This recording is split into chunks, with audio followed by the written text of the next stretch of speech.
Hello, good afternoon, and welcome to Baina Midday News, coming to you live from our news hub, Atomic Junction, Benab House, Accra. My name is Fawzia Abdullah. Coming up this afternoon,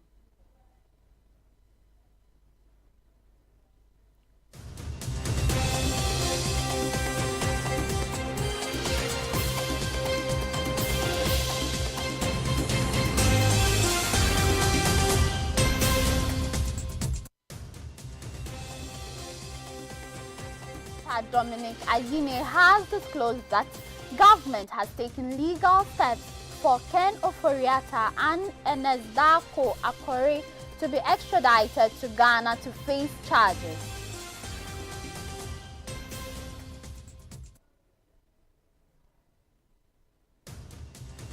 Also, Parliament has approved a concession agreement for the construction of the Accra-Kumasi Expressway.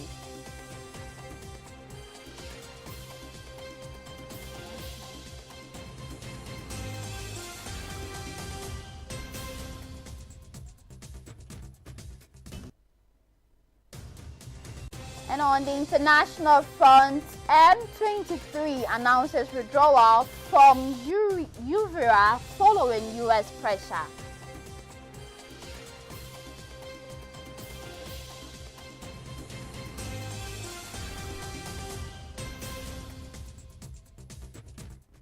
These and many more stories coming up in the next few minutes. Do stay.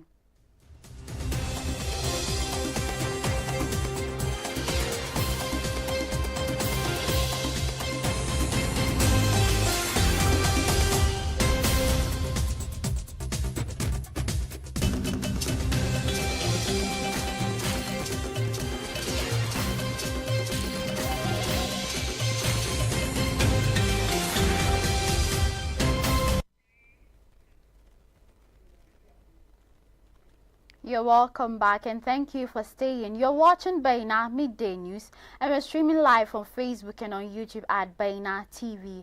Now the news in details. The Attorney General, Honorable Dr. Dominic Ayine, has disclosed that government has taken legal steps for Ken Ofori-Atta and Ernest Darko Akore to be extradited to Ghana to face charges. He made this statement on the Government Accountability Series on Thursday when briefing the media on developments in the case involving the former Finance Minister Ken Ofori-Atta, adding that government is committed to accountability. The session forms part of the government's broader efforts to keep citizens informed about high-profile cases and enforcement outcomes. On December 9th, 2025, the Office of the Special Prosecutor provided a requested additional documentation and addressed the observations that we raised, thereby finalizing the extradition request packages. Subsequently, on December 10, 2025, my office transmitted the complete request to the Ministry of Foreign Affairs for onward transmission to the competent authorities in the United States of America. That is, in this case, the Department of Justice of the United States. At this point, it is left to the American authorities, especially the judicial authorities, to make a determination on whether a sufficient basis exists for the two accused persons to be extradited to Ghana to stand trial. And because the matters have already been filed, and because they have been filed by the Office of the Special Prosecutor, I am not permitted to go into the details of the charges. But the charge sheet is a public document and has been made available. And all of you, I'm sure, have access to it. There are 78 charges against Honorable Ken Ofori-Atta and his accomplices, and they border on causing financial loss to the state, using public office for private benefit, and so on and so forth. So you can look at the charge sheet and then make up your minds with respect to the charges. So I won't comment on them in today's press conference. Basically, what I want Ghanaians to know is that this government is committed to accountability. And the government has taken the requisite steps that are legally required for the Honorable Ken Ofori-Atta and Ernest Darko Akore to be extradited to Ghana, to be brought to Ghana to face justice. As I indicated earlier, it is now left to the judicial authorities in the United States to assess the entire package that we have presented to find out whether there is sufficient basis for him to be extradited.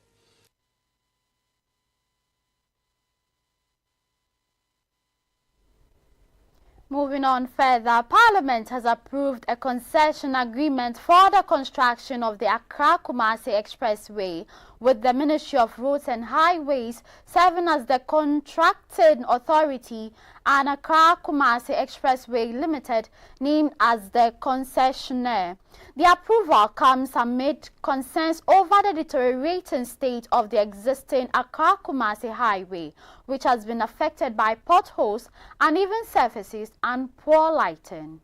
Addressing Parliament, Minister for Roads and Highways Governs Agboza assured lawmakers that the project would proceed as planned, stressing that the proposed expressway is intended to serve as an alternative route rather than a replacement for the current highway. He explained that ECOWAS and African Union protocols allow government to charge tolls on expressways to recover construction costs. However, he noted that such arrangement must include an alternative route so that motorists who choose not to use the tolled expressway can still travel to Kumasi within about 6 hours. The project involves the construction of a 6-new-lane dual carriageway expected to enhance road safety, significantly reduce time travel, and offer more efficient option for commuters. During the deliberation on the Road and Transport Committee's report, the Member of Parliament for Ofuase Ayurebi, Kojo Oponkroma, urged the government to avoid neglecting the existing highway while work on the new expressway progresses. He expressed the need to complete outstanding works on the current road, including lightening, even as the expressway project advances. Government officials insist that the new expressway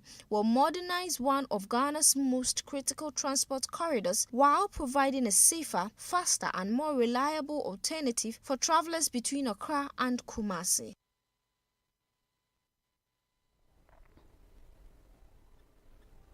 Away from that, the Communication Minister, Sam George, has raised concerns about individuals in the previous administration leaking sensitive information to suspected cybercrime targets. He said such actions have repeatedly undermined efforts to clean up the country's digital space and restore international confidence. Speaking in an interview that has gained wide circulation on social media, the Ningo Prampram MP said enforcement against cyber fraud had often failed in the past because operational details were allegedly leaked to suspects ahead of arrests. Sam George said he made a firm decision upon becoming minister to end what he described as internal sabotage of security operations, stressing that protecting Ghana's international image required decisiveness and confidentiality. The minister linked the issue of leaks directly to the country's broader struggles with digital credibility, noting that cyber fraud has affected Ghana's standing with global technology and payment platforms. He argued that when information is leaked and arrests are frustrated, cybercrime persists, making it difficult for the government to convince international platforms that Ghana is safe and trustworthy digital destination. Sam George suggested that the action of a few individuals who leak information for personal or criminal reasons have far-reaching consequences for law-abiding citizens, particularly content creators and young people seeking to earn income online. He rejected arguments that economic hardship should justify criminal activity or interference with law enforcement operations. The minister's comments come amid renewed government efforts to tighten internal controls, improve coordination with international partners, and prevent leaks that could compromise investigations into cyber fraud and other digital crimes. Moving on further, the High Court in Koforidua has dismissed an election petition filed by the National Democratic Congress parliamentary candidate for Suhum Prince Ado challenging the election of Frank Asiedu Bekwai, popularly known as Protozoa, as Member of Parliament for the constituency. In its ruling, the court held that the petition failed to establish sufficient grounds to overturn the declaration made by the Electoral Commission. The judge ruled that the petitioner do not provide compelling evidence to prove alleged irregularities capable of affecting the outcome of the parliamentary election. According to the court, the claims raised by Prince Ado were either not substantiated or did not meet the legal threshold required under Ghana's electoral laws. The judge described the petition as lacking merit and consequently dismissed it in its entirety. Reacting to the ruling, lawyers for Frank Asiedu Bekwai welcomed the decision, saying it had affected the will of the people of Suhum as expressed at the polls. They noted that the judgment reinforces confidence in the electoral process and urged all parties to respect the outcome and work together for the development of the constituency.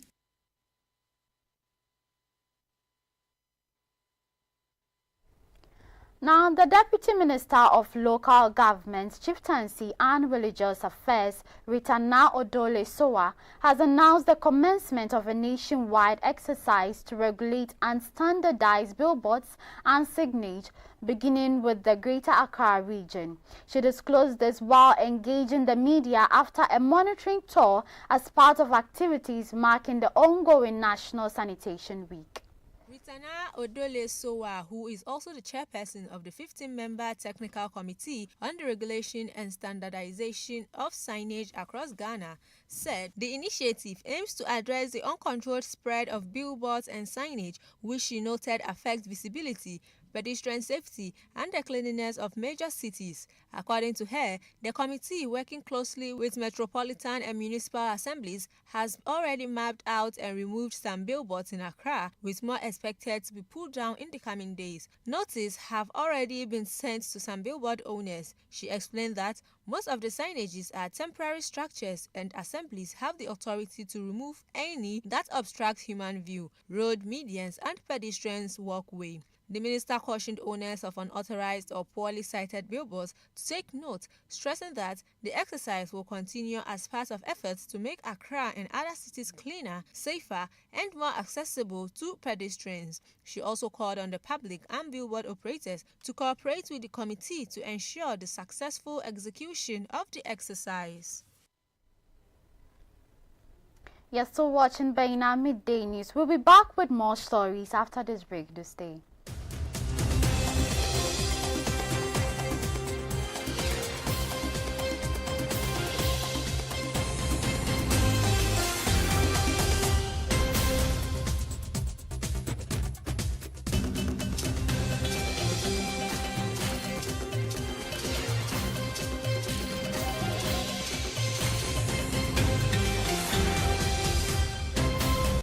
Yeah. Even keka chicken arena, keka some wahala the keka get chicken. I want you to don't have him Good marriages give you that seat. It gives you that space to be able to become who you want to be. Mata dole ne mu yi aiki kuma dole ne mu samu wani name attached to ourselves. From the voice that echoes through the souls and the minds of the Zongo community, encouraging and uplifting the Zongo woman for greater heights. Dandalin mata wannan shine dandali na 'yancin tunani wurin da mata ke bayyanar da ra'ayoyinsu kan batutuwa da ya shafe zamantakewansu har da tattalin arzikinsu. Ku kasance tare da ni Hannatu Mahmud Awakening da tawagana a lokacin da muka zauna zurfafa bincike kan batutuwa da ya shafi mata. Dandalin mata, firan mata, sai daga bakin mata. Dandalin mata. This and every Thursday at 8:30 p.m. only on Baina TV.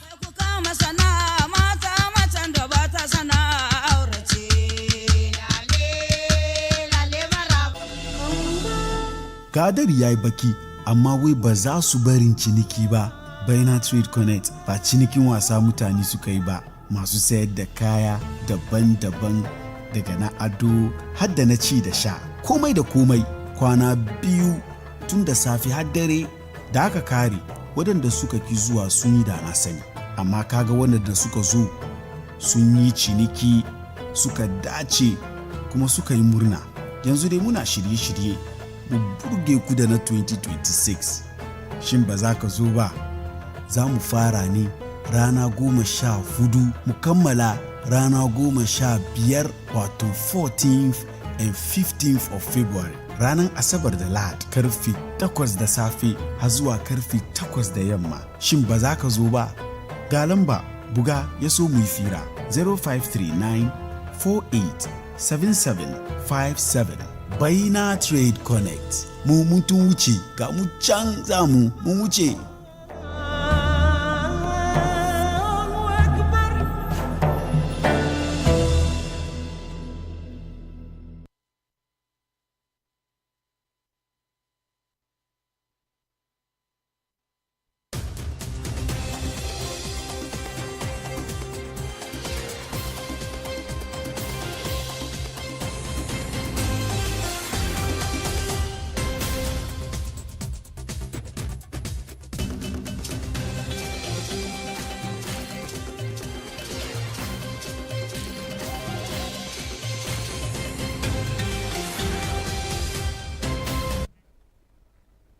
You're welcome back and thank you for staying. If you just tuned in, you're watching Baina Midday News and we're streaming live on Facebook and on YouTube at Baina TV. Now let's delve into the world of business, and the Executive Board of the International Monetary Fund has approved the 5th review of Ghana's IMF-supported program on Wednesday, 17 December 2025.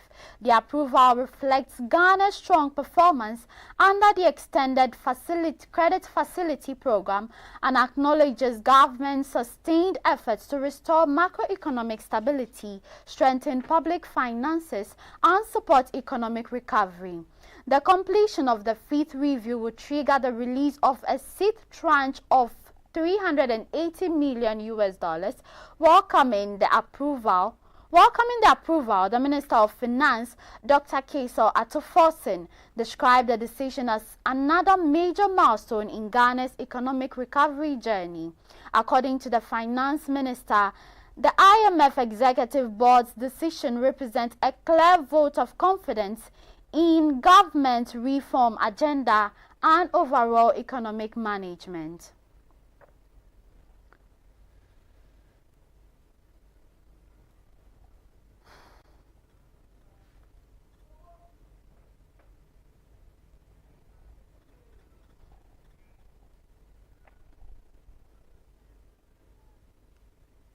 And on the international front, the rebel movement M23 has announced its exit from the strategically important city of Uvira in eastern DRC.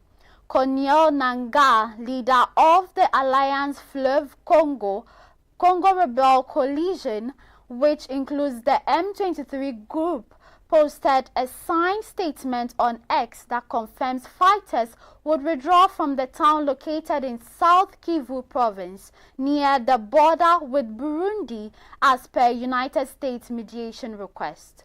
This reportedly comes at the request of American mediators in the conflict between the M23 and the armed forces of the DR Congo. The rebel movement M23 announced on Wednesday that it had agreed to a request from the US mediators a day earlier to withdraw its forces from the city of Uvira in eastern DRC. The M23 has been fighting Congolese armed forces in the region for the past year in a brutal conflict that has killed and displaced hundreds of thousands of civilians. Despite the leaders of the DRC and Rwanda accused of backing the M23, signing a US-brokered peace agreement in Washington on 4th December, the M23 rebels were not included in the negotiation. As a result, they captured Uvira, which is situated near the borders of Burundi and Rwanda, just days after the peace deal. The M23 said that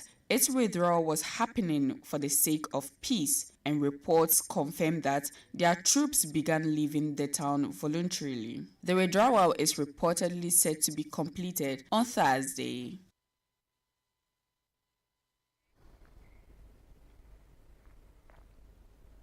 And in the world of sports, the list of semi-finals fixtures has been confirmed for the 2025-2026 Carabao Cups, as an all-English Premier League set of games are set to be played out next year. Manchester City have been drawn against defending champions Newcastle United, while Arsenal takes on Crystal Palace on Tuesday, December 23rd, with the winner taking on Chelsea.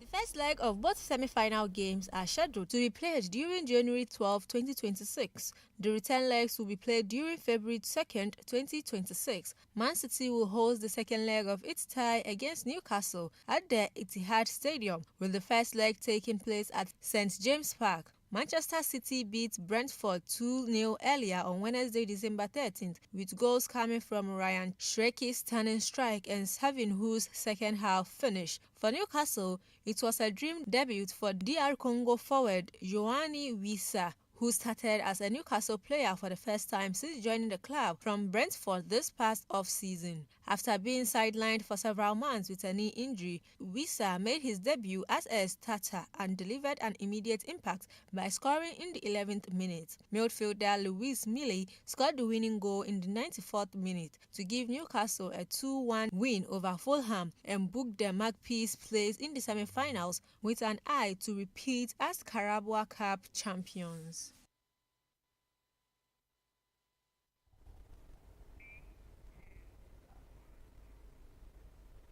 Now, this brings us to the end of today's news bulletin. For more news, you can visit our website at www.bainamultimedia.com. My name is Fauzia Abdallah. Do have a good afternoon.